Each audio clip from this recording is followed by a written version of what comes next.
Hey, you've just stepped into the Caring Corner, where life's caregiving challenges meet a whole lot of heart and a dash of sass. I'm Michelle O'Neill, and I'm here to serve up insights, inspiration, and real life tools to help you navigate caring for your kids and aging loved ones without forgetting about you. Expect everything from time management hacks and emotional wellness strategies to technology tips sprinkled with humor and tenacity. Are you ready? Let's get to it. Did you know that November has officially been declared National Family Caregivers Month?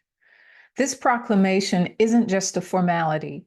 It's an overdue acknowledgement of the millions of people who are the backbone of our families and communities. Many of you are carrying this weight every day, sacrificing your own time, your energy, and well-being to care for others. But the truth is, caregiving isn't just a role, it's a lifeline. And today, that lifeline is being recognized. In this episode, I want to do more than share statistics. I want to bring visibility to your reality, the long hours, the endless decisions, and the emotional toll that caregiving demands. I'm here to say you deserve more than recognition. You deserve support, understanding, and the space to breathe in a world that often takes your work for granted. Hi, I'm Michelle O'Neill, your host and resident emotional wellness coach, and you are here on the Caring Corner. Today, we're talking about what it truly means to be a caregiver and why this recognition, this moment, is so much more than just a national declaration. It's a chance for us to finally shine a light on everything you give every single day. So let's start with the emotional strain. Caregiving takes more than time. It takes an emotional toll that can affect every area of your life. And many caregivers experience high levels of stress, anxiety, and even depression. For women balancing caregiving with careers, this strain is constant. The worry over a loved one's health doesn't turn off, even when you're at work or trying to relax. Caregivers often feel isolated as social interactions and even time for self-care can feel like a distant extravagance. Invitations from friends may decline or even stop over time, and some caregivers carry guilt for choosing personal time over caregiving duties. That constant balancing act, paired with a relentless sense of responsibility, creates a profound emotional toll. And that's not all. Financially, caregiving costs go beyond the direct expense of care. For many women in professional roles, caregiving can mean missed promotions, reduced work hours, or using personal funds to cover the unexpected costs that arise. Many family caregivers end up spending between $7,000 and $12,000 out-of-pocket expenses annually to support caregiving needs. Did you hear that? $7,000 to $12,000 out-of-pocket expenses annually, whether for transportation, home adjustments, or medical supplies. For those in higher earning positions, caregiving cost often looks like opportunities lost, projects decline, clients turned away, or career advancement pause. In the long run, these hidden costs add up, impacting both your financial stability and future career growth. Look, do you want me to continue? Socially, socially, caregiving can feel like living a double life. At work, you're expected to be fully present, delivering results and maintaining productivity. But outside, there's a parallel world where you're on call as a caregiver, managing appointments and keeping up with your loved one's needs. This dualism can feel exhausting and leaves little room for personal fulfillment. Not only that, your relationships with family and friends can often take a back seat. The emotional and time demands of caregiving can lead to strained relationships, especially when time spent with loved ones is continually interrupted by your caregiving responsibilities. It affects your career in so many ways as well. Caregivers who are balancing career may find it difficult to commit to higher responsibility projects or networking opportunities that require time away from your caregiving duties. This ongoing commitment can restrict personal growth, adding another layer to the sacrifices that caregivers make. The emotional, financial, and social cost of caregiving are complex and multifaceted. It's not just about managing a schedule. It's about daily compromises that come at a high personal price. This reality isn't often seen, yet it defines the experience for millions of caregivers. And I'm talking about over 100 million caregivers. I'm talking about 1 in 3 adults are caregivers. Get this. One of the most powerful shifts for caregivers is simply recognizing themselves as caregivers. I hear this so often. For so many, caregiving is just what you do for family. But giving it a name, seeing it as a real role, validates the time, the energy, and heart you're putting into it. When you name it, you acknowledge the work that you're doing, and that opens up the possibility of actually seeking support, sharing the load, and saying, I deserve resources too. This, my friend, is a crucial step. Now, let's be clear. What you're doing is essential and it's challenging. You're navigating complex responsibilities, often without guidance or a recognition. And the truth is, acknowledging that this is hard work doesn't make you weaker. I'm telling you, it makes you stronger. You're allowed to name your needs and take up space. So, with all that said, let's talk about some practical strategies for relief. In the midst of caregiving, finding even a moment for yourself can feel impossible. And that's where 3 minutes to calm come in. A simple tool that you can use whenever you're feeling overwhelmed. Just 3 minutes.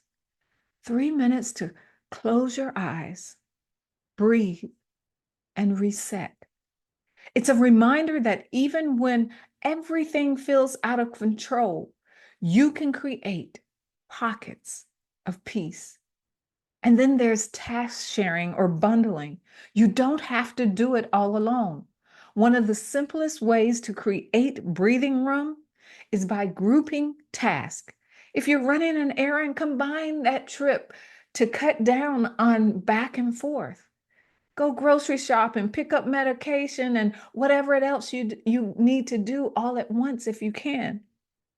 And for those of you with siblings or extended family, think about ways to share those responsibilities.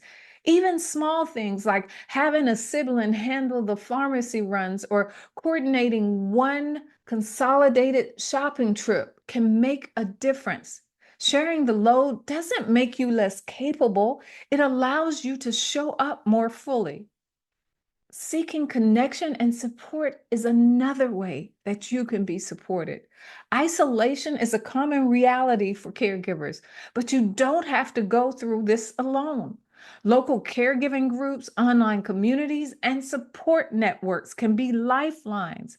Finding people who get it, people who know what it's like can reduce that feeling of carrying the burden all by yourself. Even one conversation with someone who understands can make you feel seen and supported. So I encourage you to seek out spaces where you can share, vent, and connect without judgment.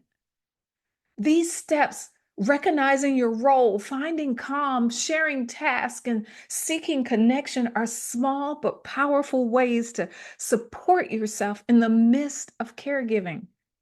And while these strategies help, there's also a need for greater support on a larger scale, from policies that recognize your work to communities that provide real resources. And I'll dive into that next because caregiving deserves acknowledgement, not just from family, but from society itself. Now, as we see and know, family caregivers are doing essential work, work that has economic and social value. Yet, when it comes to support, especially financial support, we as a society and a country fall short.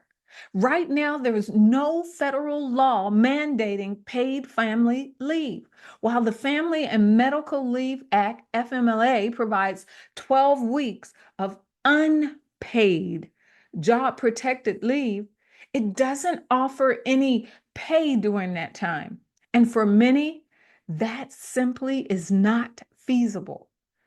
Without a federal paid family leave policy, most caregivers are left to juggle work and caregiving alone. And the result of that? Many end up sacrificing income or career opportunities just to care for their loved ones. I recall someone that I used to know that was close to retirement, but not ready to retire yet. But she was also taking care of her mother. And it came to the point where her mother needed more care and she had a decision to make. And so she took that retirement early because her mother was more important than her holding on to that job. You know, some states have actually stepped up.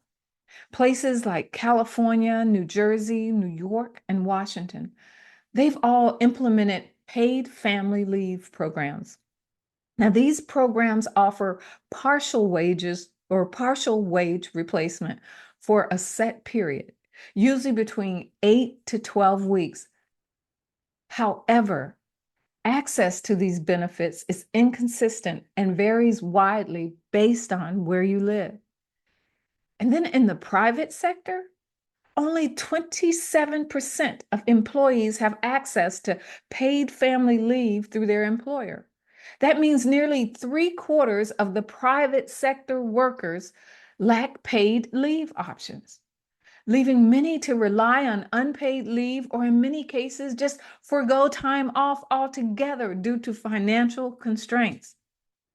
But it's not all that dark. There is some progress on the horizon. New paid family leave laws are expected to take effect in several states by 2026. But without a federal policy, access to paid leave remains unequal, and countless caregivers continue to shoulder this responsibility alone. There are 4 key areas for advocacy and policy change that we can get involved in. Number 1, paid family leave for all. Imagine if all caregivers had access to paid family leave, regardless of their job or location. It would mean financial stability for many who are sacrificing income to provide care, allowing them to balance work and caregiving without constantly worrying about lost wages. And the second, tax credits and financial assistance. Tax credits or financial support for caregivers would be a major step towards recognizing the cost of unpaid caregiving work. And by offsetting out-of-pocket expenses, this support could help alleviate some of the financial strain and empower caregivers to continue their essential role. And third, access to resources and training. And I know there is a lot out there already. I myself know and support amazing nonprofit organizations that are there to help our caregivers. But for caregivers, training and resources aren't just a nice to have, they are crucial. Access to resources that offer guidance on managing healthcare systems and caregiving responsibilities will provide practical support, especially for those balancing the multiple roles. And finally, number 4, community support initiatives. Community-based initiatives could offer tangible support like respite care, emotional support networks, and connections to other local resources. Caregiving is isolating, but no one should have to do it alone. Policy changes may not come immediately, but understanding the landscape and advocacy for better support systems is essential. Caregiving is a cornerstone of the family and community life, and it takes that society step up to support those who do. Look, as we close today, I want you to really hear this. You're not alone. And what you do matters more than words can say. Caregiving isn't just an act of love, it's an extraordinary gift and calling. And even when it feels like the world around you doesn't see it, the strength you show every day, the way you hold things together, and the countless sacrifices you make, those aren't invisible to me.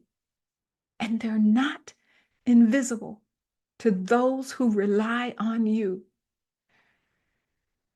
But here's something just as important. Caring for others doesn't mean losing yourself in the process. Even the smallest steps you take to care for yourself, to find a moment of calm, to reach out for support, to breathe, are steps toward renewal and peace. Those moments are yours, and you deserve them. Okay, I'll get off my soapbox now.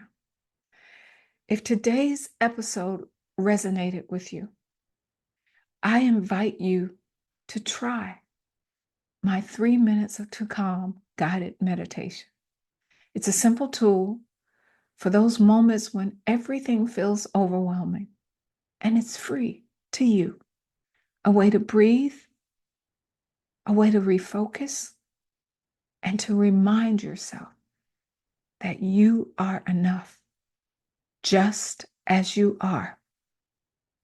And if you feel ready for deeper support, book a call with me and let's talk through the challenges that you're facing and find ways to make this journey feel lighter and more sustainable.